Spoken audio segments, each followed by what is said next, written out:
Dos teorías que no funcionan el estado de la cuestión. El objetivo de nuestro libro es explicar la desigualdad mundial y también algunos de los amplios modelos fácilmente visibles que anidan en su interior. El primer país que experimentó un crecimiento económico sostenido fue Inglaterra, o Gran Bretaña, como se conoce a la unión de Inglaterra, Gales y Escocia después de 1707.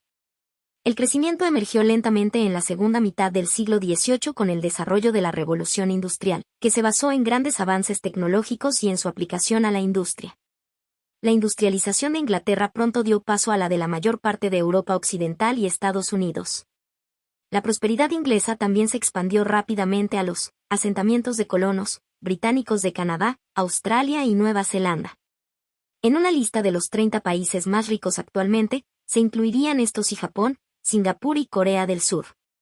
La prosperidad de estos tres últimos, a su vez, forma parte de un modelo más amplio en el que muchos países del este de Asia, incluidos Taiwán y más adelante China, han experimentado recientemente un rápido crecimiento.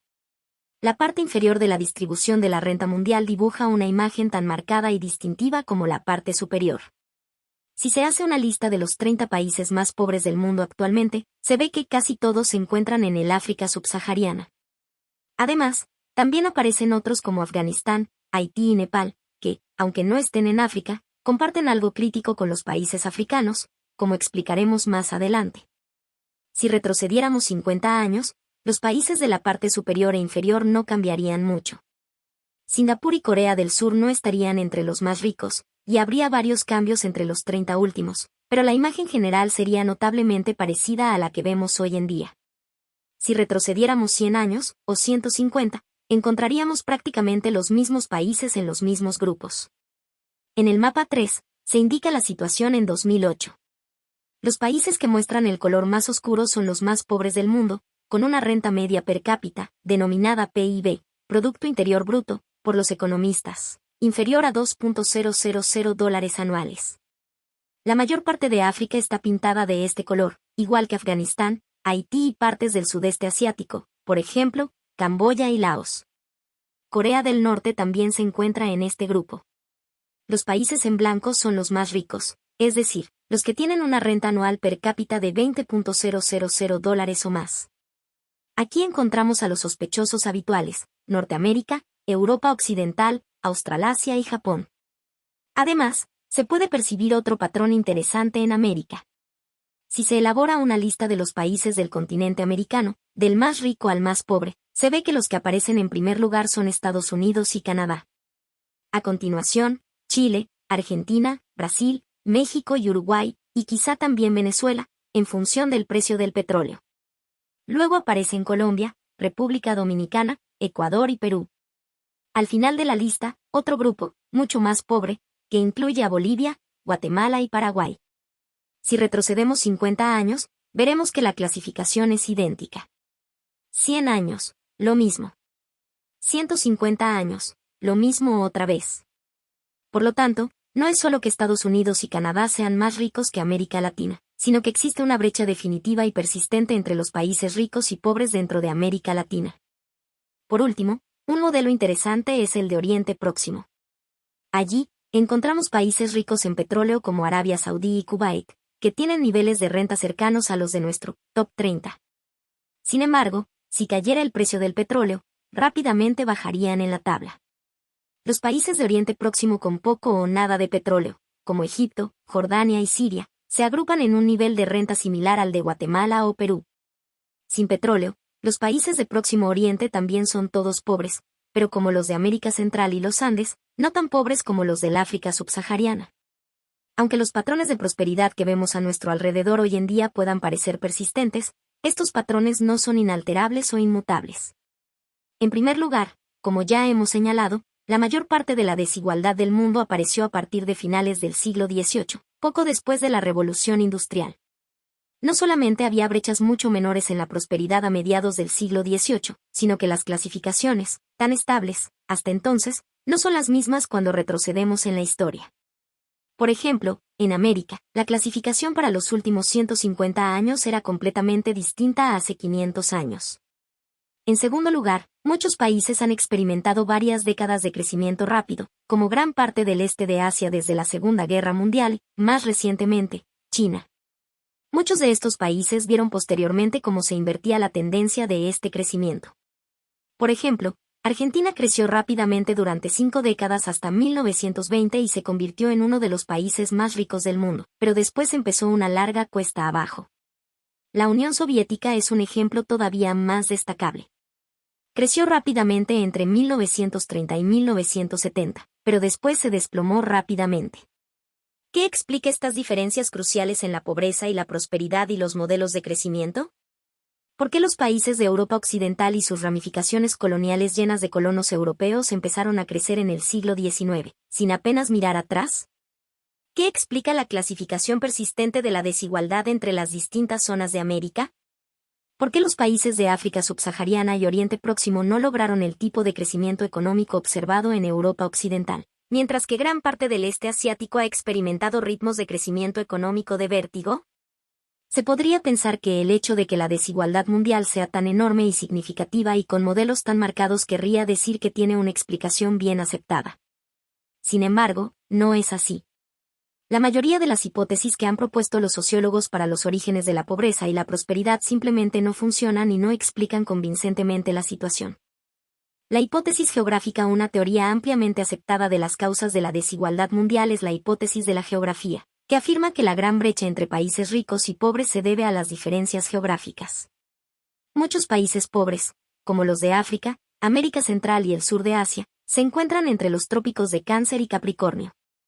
En cambio, los países ricos suelen estar en latitudes templadas. Esta concentración geográfica de la pobreza y la prosperidad da un atractivo superficial a la hipótesis geográfica, que es el punto de partida de las teorías e ideas de muchos sociólogos y expertos. No obstante, no por eso está menos equivocada. Ya a finales del siglo XVIII, el gran filósofo político francés Montesquieu observó la concentración geográfica de la prosperidad y la pobreza y propuso una explicación para ello. Afirmó que los habitantes de los climas tropicales tendían a ser holgazanes y a no ser nada curiosos. En consecuencia, no se esforzaban en el trabajo, ni innovaban, y esa era la razón de que fueran pobres. También afirmaba que los individuos holgazanes tendían a estar gobernados por déspotas, lo que sugería que una ubicación tropical podía explicar no solamente la pobreza, sino también algunos de los fenómenos políticos asociados con el fracaso económico, como las dictaduras.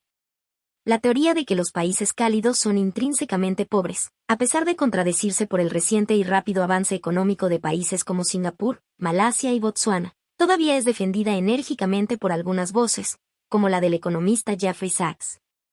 La versión moderna de esta idea hace énfasis no en los efectos directos del clima en el esfuerzo a la hora de trabajar o pensar, sino en dos argumentos adicionales. En primer lugar, que las enfermedades tropicales, sobre todo la malaria, tienen consecuencias muy adversas para la salud y, en consecuencia, para la productividad en el trabajo. En segundo lugar, que el suelo tropical no permite desarrollar una agricultura productiva. De todas formas, la conclusión es la misma. Los climas templados tienen una ventaja relativa frente a las zonas tropicales y semitropicales. Sin embargo, la desigualdad mundial no se puede explicar mediante climas o enfermedades, ni otras versiones de las hipótesis geográficas. Simplemente, pensemos en Nogales.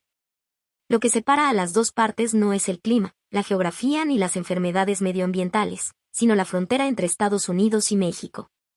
Si la hipótesis geográfica no puede explicar las diferencias entre el norte y el sur de Nogales, o Corea del Norte y del Sur, o entre las dos Alemanias antes de la caída del muro de Berlín, ¿podría ser todavía una teoría útil para explicar las diferencias entre Norteamérica y Sudamérica? ¿O entre Europa y África? Sencillamente, no.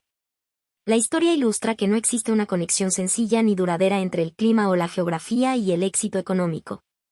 Por ejemplo, no es cierto que los trópicos siempre hayan sido más pobres que las latitudes templadas. Como vimos en el primer capítulo, en el momento de la conquista de América por parte de Cristóbal Colón, las zonas al sur del Trópico de Cáncer y al norte del Trópico de Capricornio, que hoy en día incluyen México, América Central, Perú y Bolivia, fueron los lugares en los que se desarrollaron las grandes civilizaciones azteca e inca. Aquellos imperios estaban centralizados políticamente y eran complejos, construyeron carreteras y eran capaces de aliviar las hambrunas. Los aztecas tenían dinero y escritura, y los incas, a pesar de carecer de estos dos elementos clave, registraron una cantidad ingente de información en cuerdas con nudos llamadas quipos. En cambio, en la época de los aztecas y los incas, el norte y el sur de la zona habitada por estos dos pueblos, que actualmente incluye Estados Unidos, Canadá, Argentina y Chile, estaban habitados en su mayoría por civilizaciones en la Edad de Piedra que carecían de aquellas tecnologías. Por lo tanto, los trópicos de América eran mucho más ricos que las zonas templadas, lo que sugiere que el hecho obvio de la pobreza tropical ni es obvio ni es un hecho. Al contrario, la mayor riqueza de Estados Unidos y Canadá representa un cambio radical respecto a lo que había allí cuando llegaron los europeos. Este cambio radical, sin duda, no tuvo nada que ver con la geografía, sino que, como hemos visto, estuvo relacionado con la forma en la que aquellas zonas fueron colonizadas. Además, no se trata de un cambio limitado a las distintas zonas de América. Los pueblos del sur de Asia, sobre todo los del subcontinente indio y China, eran más prósperos que la mayoría de los pueblos de muchas otras partes de Asia y, sin duda, más que los de Australia y Nueva Zelanda. Aquello también sufrió un cambio brusco cuando Corea del Sur, Singapur y Japón aparecieron como los países más ricos de Asia, y Australia y Nueva Zelanda superaron a prácticamente toda Asia en lo que respecta a la prosperidad. Incluso en el África subsahariana hubo un cambio similar. Más recientemente, antes del inicio del intenso contacto europeo con África, la zona sur de África era la que tenía asentamientos más dispersos y estaba más lejos de lograr estados desarrollados con algún tipo de control en su territorio. Sin embargo, ahora, Sudáfrica es uno de los países más prósperos del África subsahariana. Si retrocedemos más en la historia, veremos que hubo mucha prosperidad en los trópicos. Algunas de las grandes civilizaciones premodernas, como la Angkor en la Camboya moderna, la Vijayanagara en el sur de la India y la Aksum en Etiopía, florecieron en los trópicos, así como las grandes civilizaciones del Valle del Indo de Mohenjo-Daro y Harappa en el Pakistán moderno. Por lo tanto, la historia deja pocas dudas de que no existe una simple conexión entre una ubicación tropical y el éxito económico. Evidentemente, las enfermedades tropicales causan mucho sufrimiento y altas tasas de mortalidad infantil en África, pero no son la razón de que este continente sea pobre.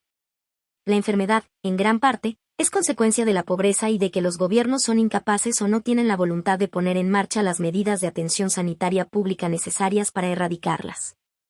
En el siglo XIX, Inglaterra también era un sitio muy poco saludable, pero el gobierno invirtió gradualmente en agua limpia, alcantarillado y tratamiento de las aguas residuales y, finalmente, en un servicio de salud efectivo.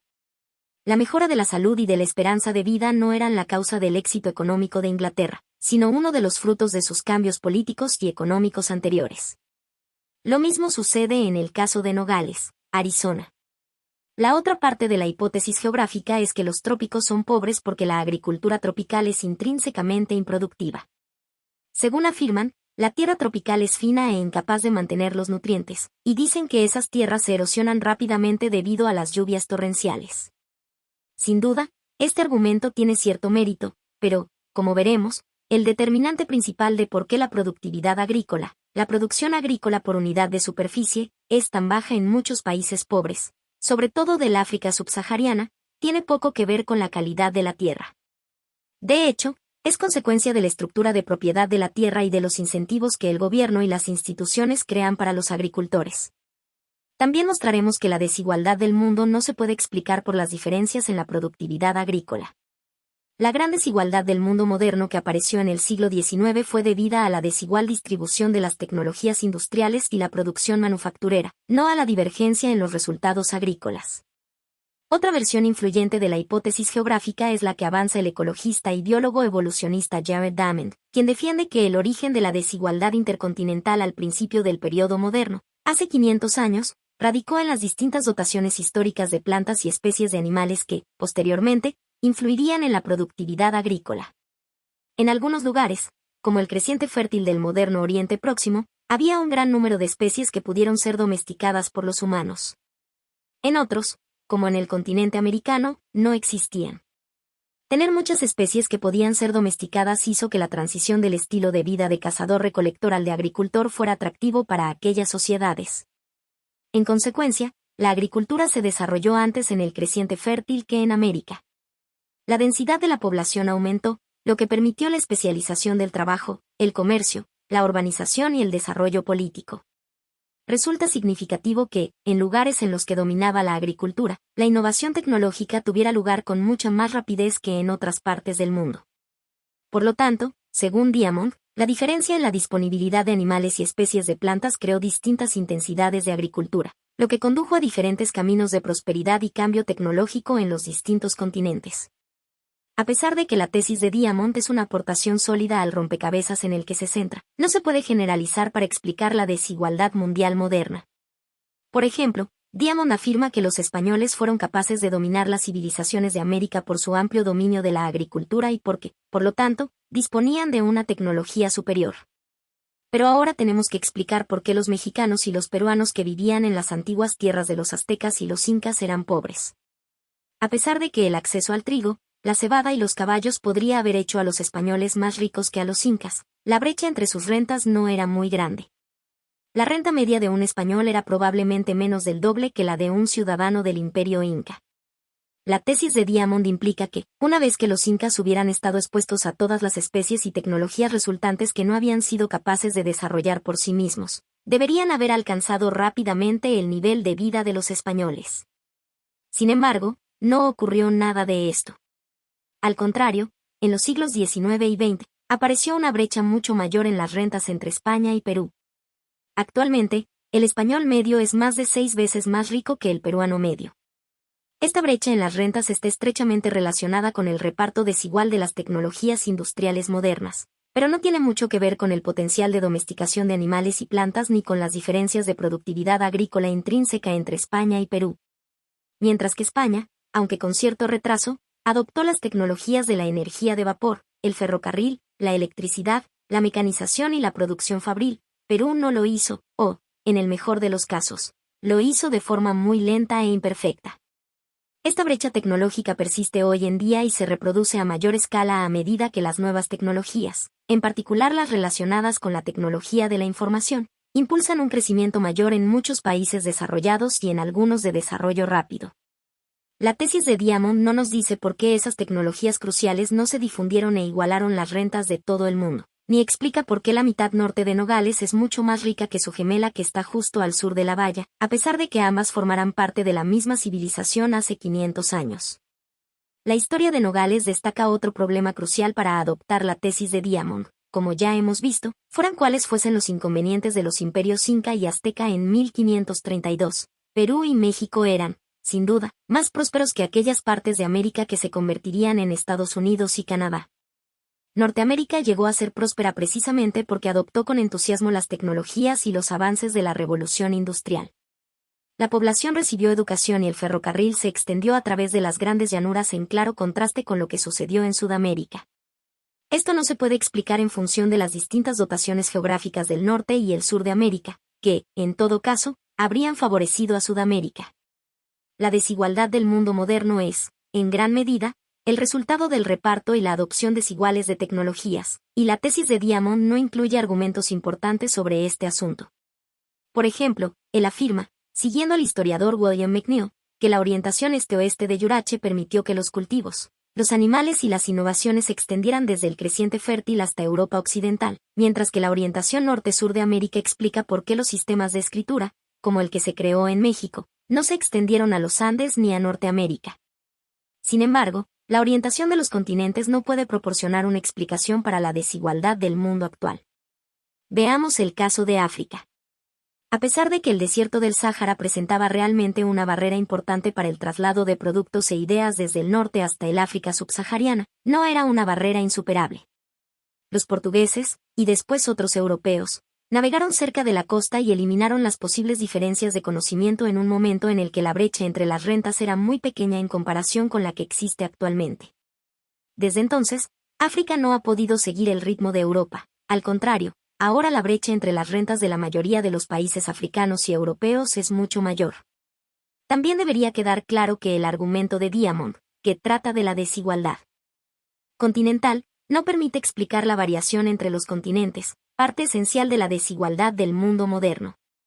Por ejemplo, aunque la orientación del territorio euroasiático podría explicar cómo consiguió Inglaterra beneficiarse de las innovaciones de Oriente Próximo sin tener que reinventarlas, no explica por qué la revolución industrial tuvo lugar en Inglaterra y no, por ejemplo, en Moldavia.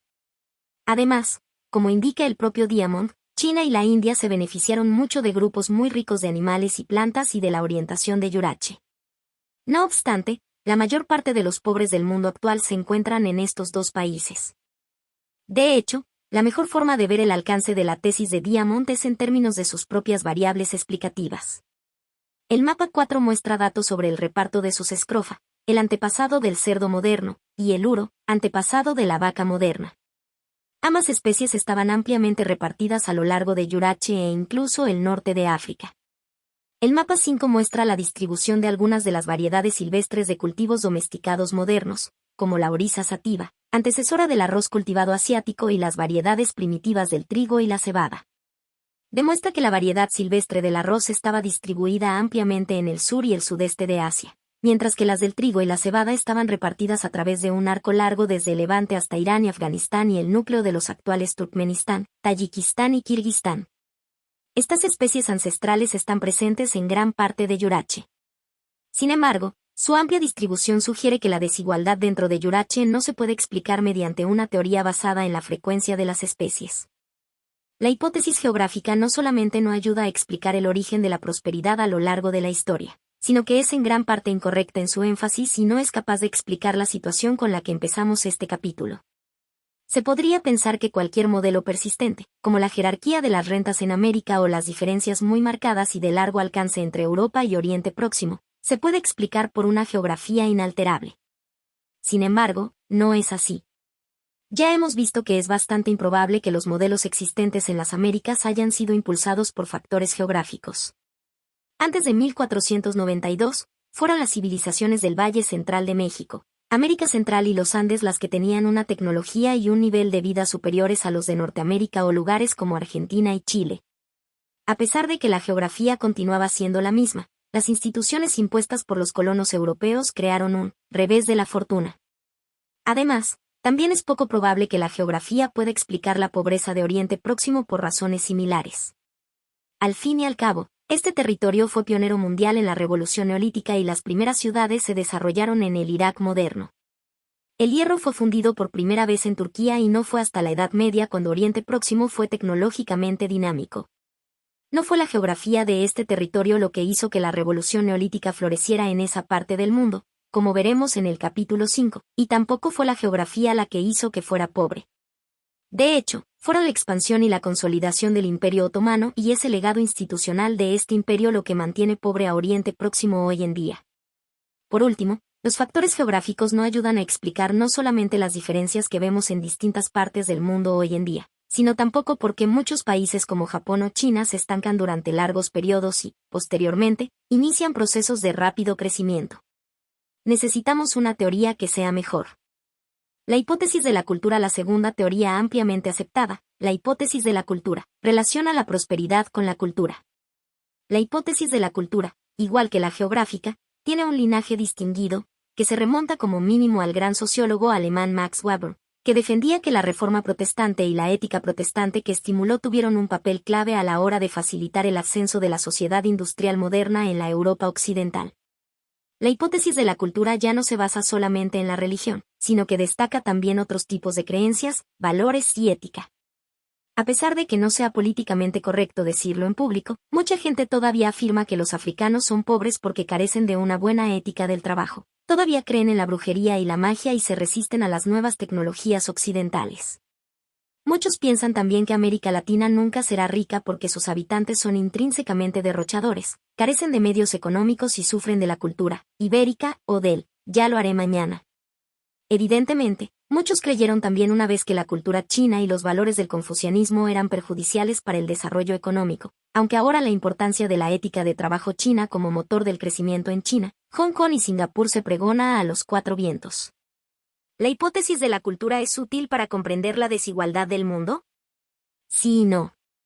Sí, en el sentido de que las normas sociales, que están relacionadas con la cultura, importan y pueden ser difíciles de cambiar, en ocasiones, apoyan diferencias institucionales, la explicación de este libro de la desigualdad mundial.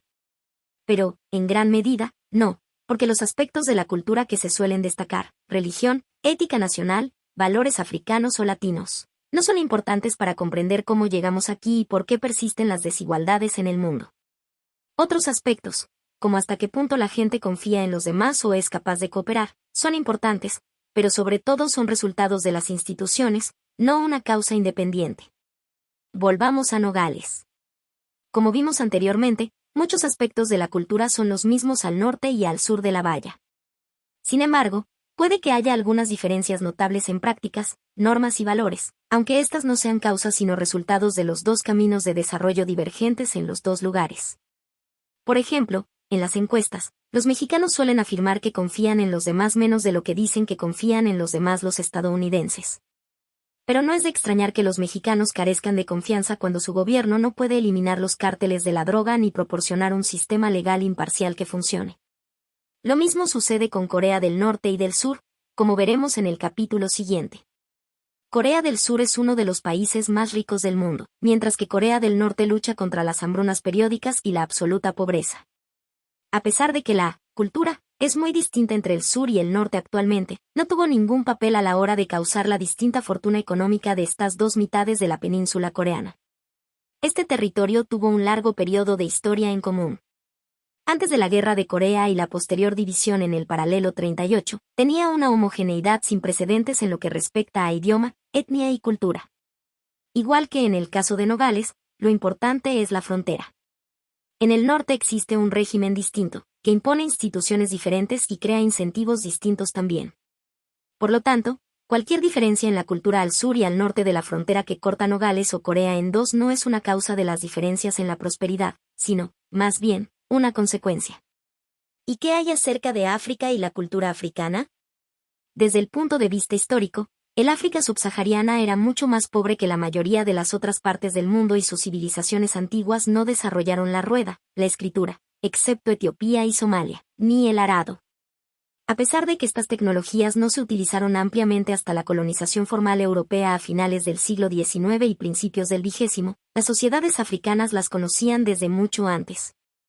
Los europeos empezaron a circunnavegar la costa occidental a finales del siglo XV y los asiáticos navegaban continuamente al este de África desde mucho antes. Podemos entender por qué no se adoptaron estas tecnologías teniendo en cuenta la historia del Reino del Congo en la desembocadura del río Congo, que ha dado nombre a la moderna República Democrática del Congo. En el mapa 6 se muestra dónde estaba el Congo junto a otro estado africano central, el Reino de Cube, que comentaremos más adelante en este libro. El Congo tuvo un contacto intenso con los portugueses después de la primera visita del marinero Diogo Ukao en 1483. En aquel entonces, era un estado altamente centralizado para los parámetros africanos. Su capital, Mansa, tenía una población de 60.000 habitantes, aproximadamente del mismo tamaño que la capital portuguesa, Lisboa, y mucho más grande que Londres, que tenía alrededor de 50.000 habitantes en el año 1500. El rey del Congo, Nsinga Anugu, se convirtió al catolicismo y adoptó el nombre de Joaoí. Más adelante, Mansa fue rebautizada como Sao Salvador. Gracias a los portugueses, los congoleños conocieron la rueda y el arado, y los portugueses incluso fomentaron su adopción con las misiones agrícolas de 1491 y 1512. Sin embargo, todas estas iniciativas fracasaron. Pero los congoleños no se mostraron contrarios a las tecnologías modernas en general, y adoptaron rápidamente una innovación occidental venerable, las armas de fuego. Utilizaron estas nuevas y poderosas herramientas para responder a los incentivos del mercado, capturar y exportar esclavos. No hay ninguna señal aquí de que los valores o la cultura africana impidieran la adopción de nuevas tecnologías y prácticas. A medida que profundizaban su contacto con los europeos, los congoleños adoptaron otras prácticas occidentales, alfabetización, estilos de vestir y diseños de casas. En el siglo XIX, muchas sociedades africanas también aprovecharon las oportunidades económicas crecientes creadas por la revolución industrial y cambiaron sus modelos de producción. En África Occidental se produjo un rápido desarrollo económico basado en la exportación de aceite de palma y cacahuetes. A través del sur de África, los africanos llevaron sus exportaciones a las zonas industriales y mineras del Rand que se expandían con rapidez en Sudáfrica. Sin embargo, estas experiencias económicas prometedoras fueron destruidas no por la cultura africana o por la incapacidad de los africanos corrientes de actuar en su propio interés, sino, primero, por el colonialismo europeo y, posteriormente, por los gobiernos africanos que se instauraron después de la independencia. La verdadera razón de que los congoleños no adoptaran una tecnología superior fue que carecían de incentivos para hacerlo. se enfrentaban a un alto riesgo de que su producción fuera expropiada y gravada con impuestos por el todopoderoso rey, independientemente de que se hubiera convertido o no al catolicismo. De hecho, no solamente su propiedad era insegura, su propia vida pendía de un hilo. Muchos de ellos eran capturados y vendidos como esclavos. Un entorno como este difícilmente animaría a invertir para aumentar la productividad a largo plazo. Tampoco el rey tenía incentivos para que se adoptara el arado a gran escala ni para hacer que su prioridad fuera aumentar la productividad agrícola, ya que la exportación de esclavos era muchísimo más rentable. Actualmente, podría ser cierto que los africanos confían menos en los demás de lo que lo hacen los habitantes de otras partes del mundo. Pero esto es el resultado de una larga historia de instituciones que han minado los derechos humanos y de propiedad en África. Sin duda, la posibilidad de ser capturado y vendido como esclavo influyó en la falta de confianza histórica de los africanos en los demás. ¿Y la ética protestante de Max Weber? Aunque pueda ser verdad que los países predominantemente protestantes, como los Países Bajos e Inglaterra, fueron los primeros con éxitos económicos de la era moderna, hay poca relación entre la religión y el éxito económico. Francia, país predominantemente católico, copió rápidamente los resultados económicos de los holandeses y los ingleses en el siglo XIX e Italia es tan próspera como cualquiera de esos países hoy en día. Si miramos más hacia el este, veremos que ninguno de los éxitos económicos del este de Asia tiene nada que ver con ningún tipo de religión cristiana, así que no hay muchos argumentos que apoyen la existencia de una relación especial entre el protestantismo y el éxito económico en este aspecto. Volvamos a una zona favorita para los entusiastas de la hipótesis de la cultura, Oriente Próximo. Los países de Oriente Próximo son principalmente islámicos, y, de ellos, los que no son productores de petróleo son muy pobres, como hemos señalado anteriormente. Los productores de petróleo son ricos, pero esa riqueza caída del cielo tiene poco que ver con crear economías modernas diversificadas en Arabia Saudí o Kuwait. ¿No muestran estos hechos convincentemente que la religión importa? A pesar de que sea plausible, este argumento tampoco es acertado. Sí, países como Siria y Egipto son pobres, y su población es principalmente musulmana. Sin embargo, estos países también difieren sistemáticamente en otros elementos que son mucho más importantes para la prosperidad. Todos fueron provincias del Imperio Otomano, que perfiló con fuerza y de forma adversa cómo se desarrollarían. Después del colapso del control otomano, Oriente Próximo fue absorbido por los imperios coloniales inglés y francés que, de nuevo, limitaron las posibilidades de estos países. Tras la independencia, siguieron en gran medida con el mundo colonial anterior, desarrollando regímenes políticos jerárquicos y autoritarios con pocas de las instituciones políticas y económicas que, como defenderemos, son cruciales para generar éxito económico.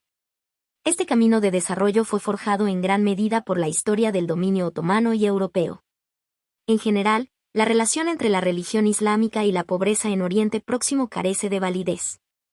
El papel de estos acontecimientos históricos, más que los factores culturales, a la hora de perfilar la trayectoria económica de Oriente Próximo, también se ve en el hecho de que las partes de Oriente Próximo que temporalmente se separaron del control del Imperio Otomano y las potencias europeas, como Egipto entre 1805 y 1848 bajo el dominio de Muhammad Ali, podían embarcarse en un camino de rápido cambio económico. Muhammad Ali usurpó el poder tras la retirada de las fuerzas francesas que habían ocupado Egipto bajo el mando de Napoleón Bonaparte. Mediante la explotación de los puntos débiles del dominio otomano en territorio egipcio en aquel momento, pudo fundar su propia dinastía, que, de una forma u otra, tuvo el control hasta la Revolución Egipcia comandada por Nasser en 1952. Las reformas de Muhammad Ali, a pesar de ser coercitivas, ayudaron al desarrollo de Egipto ya que modernizaron la burocracia estatal, el ejército y el sistema impositivo, y hubo un desarrollo de la agricultura y la industria. Sin embargo, este proceso de modernización y crecimiento acabó tras la muerte de Ali, cuando Egipto cayó bajo la influencia europea. Pero quizás sea una forma equivocada de pensar en la cultura. Tal vez los factores culturales que importan no estén relacionados con la religión, sino más concretamente con culturas nacionales. ¿Podría ser la influencia de la cultura inglesa lo que importa y explica por qué países como Estados Unidos, Canadá y Australia son tan prósperos? A pesar de que esta idea pueda sonar atractiva inicialmente, tampoco funciona. Sí, Canadá y Estados Unidos fueron colonias inglesas, pero también lo fueron Sierra Leona y Nigeria. La variación en términos de prosperidad entre las antiguas colonias inglesas es tan grande como en todo el mundo. El legado inglés no es la razón del éxito de Norteamérica. No obstante, existe una versión más de la hipótesis de la cultura. Quizá no sea lo inglés frente a lo no inglés lo que importa, sino lo europeo frente a lo no europeo.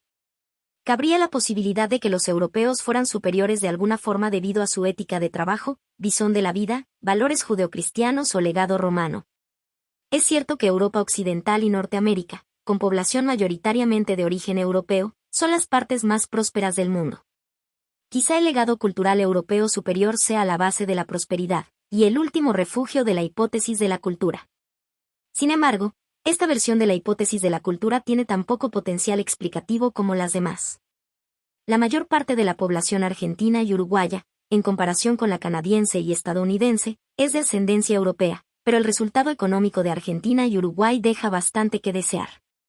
Japón y Singapur nunca tuvieron más que unos pocos habitantes de ascendencia europea y, no obstante, son países tan prósperos como muchas partes de Europa Occidental. China, a pesar de las muchas imperfecciones de su sistema político y económico, ha sido el país con un crecimiento más rápido de los últimos 30 años. La pobreza china hasta la muerte de Mao Zedong no tiene nada que ver con la cultura del país, sino que se debió a la desastrosa organización de la economía y a cómo llevó a cabo Mao sus políticas.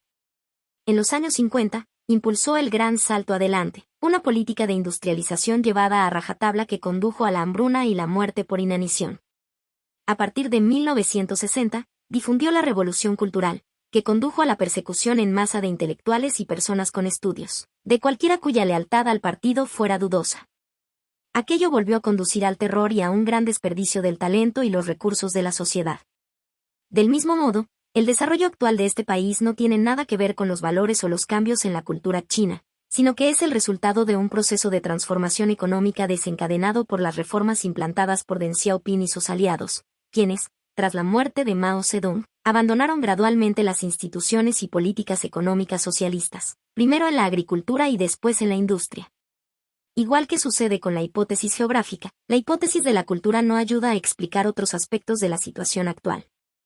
Evidentemente, existen diferencias en cuanto a creencias, actitudes culturales y valores entre Estados Unidos y América Latina, pero igual que las que existen entre Nogales, Arizona, y Nogales, Sonora, o entre Corea del Sur y Corea del Norte, estas diferencias son la consecuencia de las distintas instituciones e historias institucionales de los dos lugares.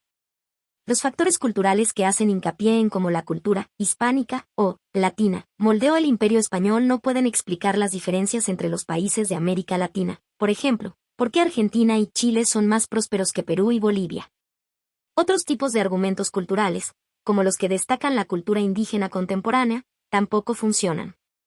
Argentina y Chile tienen pocos indígenas en comparación con Perú y Bolivia. A pesar de ello, la cultura indígena como explicación tampoco funciona.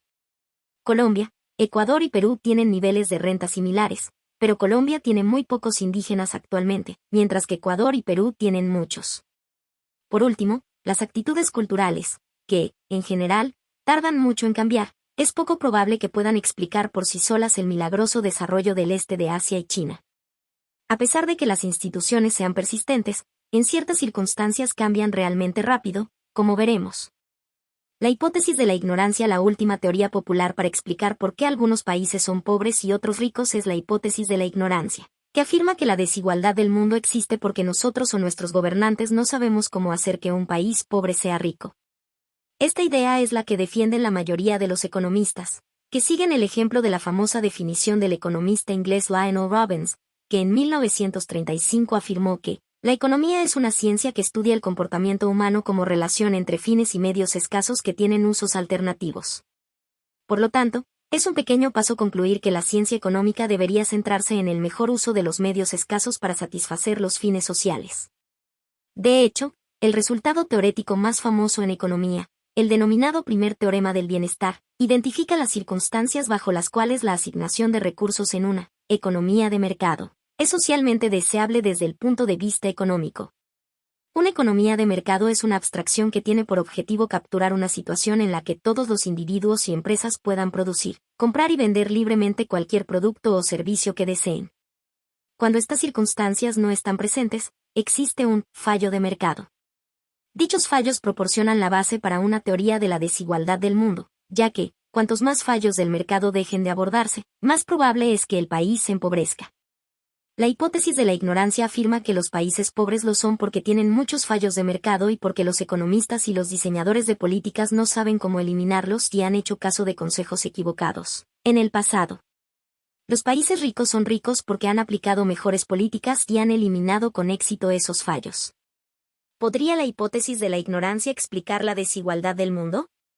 Podría ser que los países africanos sean más pobres que el resto del mundo porque sus líderes tienden a tener las mismas ideas equivocadas sobre cómo dirigir sus países, lo que conduce a la pobreza allí, mientras que los líderes de la Europa occidental están mejor informados o asesorados, lo que explica su éxito relativo. Aunque existan ejemplos famosos de líderes que adoptaron políticas desastrosas porque se equivocaron sobre las consecuencias de dichas políticas, la ignorancia puede explicar, en el mejor de los casos, una pequeña parte de la desigualdad del mundo. A primera vista, el declive económico sostenido que pronto se extendió en Ghana después de la independencia de Gran Bretaña fue causado por la ignorancia. El economista británico Tony Killick, que entonces trabajaba como asesor para el gobierno de Kwame Nkrumah, tomó nota de muchos de los problemas con gran detalle. Las políticas de Nkrumah se centraban en desarrollar la industria estatal, que resultó ser muy ineficiente. Killick recordaba, la fábrica de calzado, que habría conectado la fábrica de carne del norte a través del transporte del cuero con el sur, a una distancia de más de 800 kilómetros, a una curtiduría, ahora abandonada, las pieles tenían que volver a la fábrica de calzado de Kumasi, en el centro del país y a unos 320 kilómetros al norte de la curtiduría. Como el mercado de calzado principal está en el área metropolitana de Acre, los zapatos tendrían que transportarse otros 320 kilómetros al sur. Killick señala sutilmente que era una empresa cuya viabilidad fue minada por el emplazamiento inadecuado. La fábrica de calzado fue uno de los muchos proyectos de este tipo, como el de la planta de enlatado de mango situada en una parte de Ghana en la que no se cultivaban mangos y cuya producción iba a ser superior a la demanda mundial del producto. Este flujo ilimitado de proyectos irracionales desde el punto de vista económico no era debido al hecho de que Nkrumah o sus asesores estuvieran mal informados o ignoraran las políticas económicas adecuadas. Contaban con personas como Killick que incluso habían sido asesorados por el premio Nobel Sir Arthur Lewis, que sabía que aquellas políticas no eran buenas. Lo que impulsó la forma que adoptaron las políticas económicas fue el hecho de que Nkrumah necesitaba utilizarlas para comprar apoyo político y mantener su régimen antidemocrático. Ni el rendimiento decepcionante de Ghana tras la independencia ni los innumerables casos de aparente mala gestión económica se pueden atribuir a la ignorancia. Al fin y al cabo, si el problema fuera la ignorancia, los líderes bien intencionados aprenderían rápidamente qué tipos de políticas son las que aumentarían la renta y el bienestar de sus ciudadanos y tenderían a implantarlas. Veamos los caminos divergentes de Estados Unidos y México. Culpar de la disparidad a la ignorancia de los líderes de los dos países es, en el mejor de los casos, altamente inverosímil. No fueron las divergencias de conocimiento o de intenciones entre John Smith y Cortés lo que sentó las bases de la disparidad durante el periodo colonial. Y no fueron las diferencias en cuanto a conocimientos entre los presidentes estadounidenses posteriores, como Teddy Roosevelt o Woodrow Wilson y Porfirio Díaz lo que hizo que México eligiera instituciones económicas que enriquecían a las élites a costa del resto de la sociedad a finales del siglo XIX y comienzos del XX, mientras que Roosevelt y Wilson hacían lo contrario. Fueron las diferencias en los límites institucionales a los que se enfrentaban los presidentes y las élites de ambos países. Un caso parecido es el de los líderes de los países africanos que han languidecido durante el último medio siglo bajo instituciones económicas y derechos de propiedad inseguros, que han empobrecido a gran parte de su población. Estos líderes no dejaron que pasara esto porque pensaran que fuera una buena economía, lo hicieron porque podían hacerlo y salir indemnes y enriquecerse a costa de los demás, o porque pensaban que era una buena política, una forma de mantenerse en el poder comprando el apoyo de grupos o élites cruciales. La experiencia del primer ministro de Ghana en 1971, Kofi Abrefa Busia, ilustra lo errónea que puede ser la hipótesis de la ignorancia. Busia se enfrentaba a una peligrosa crisis económica. Tras hacerse con el poder en 1969, él, igual que Nkrumah antes que él, siguió políticas económicas expansionistas y mantuvo varios controles de precios a través de juntas de comercialización y un tipo de cambio sobrevalorado. A pesar de que Busia había sido adversario de Nkrumah, y dirigía un gobierno democrático, se enfrentaba a muchos de los mismos límites políticos. Igual que con Nkrumah, sus políticas económicas no se adoptaron porque fuera ignorante, y creyera que aquellas políticas fueran buena economía o una forma ideal para desarrollar el país. Las eligió porque eran buenas políticas y permitían que Rusia transfiriera recursos a grupos políticamente poderosos, por ejemplo, en áreas urbanas, a los que debía mantener contentos. Los controles de precios exprimían la agricultura para dar comida barata a los distritos urbanos y generar ingresos para financiar el gasto del gobierno. Sin embargo, aquellos controles eran insostenibles. Ghana pronto empezó a sufrir una serie de crisis de la balanza de pagos y escasez de divisas. Frente a estos dilemas, el 27 de diciembre de 1971, Rusia firmó un acuerdo con el Fondo Monetario Internacional que incluía una devaluación masiva de la moneda. El FMI, el Banco Mundial y toda la comunidad internacional presionaron a Rusia para que implantara las reformas del acuerdo. Pero a pesar de que las instituciones internacionales permanecían en una feliz ignorancia, Rusia sabía que estaba haciendo una gran apuesta política.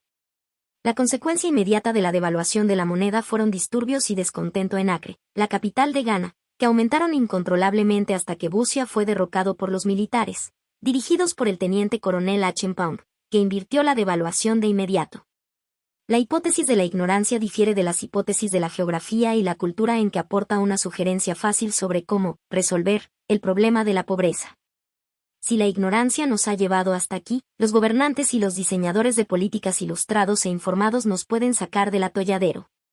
Deberíamos ser capaces de crear prosperidad proporcionando el asesoramiento adecuado y convenciendo a los políticos de lo que es una buena economía. Sin embargo, la experiencia de Rusia hace hincapié en que el obstáculo principal para la adopción de políticas que reducirían los fallos del mercado y fomentarían el crecimiento económico no es la ignorancia de los políticos, sino los incentivos y los límites a los que se enfrentan desde las instituciones políticas y económicas de sus sociedades.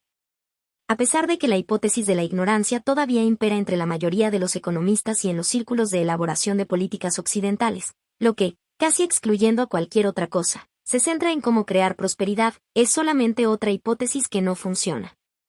No explica ni los orígenes de la prosperidad en el mundo ni la situación a nuestro alrededor.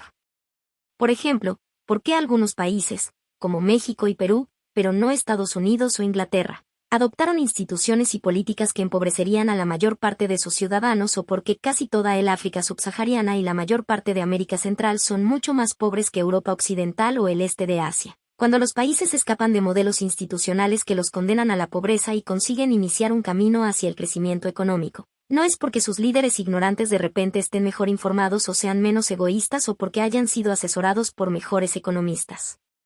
China, por ejemplo, es uno de los países que cambió las políticas económicas que condenaron a la pobreza y el hambre a millones de personas por políticas que fomentaban el crecimiento económico.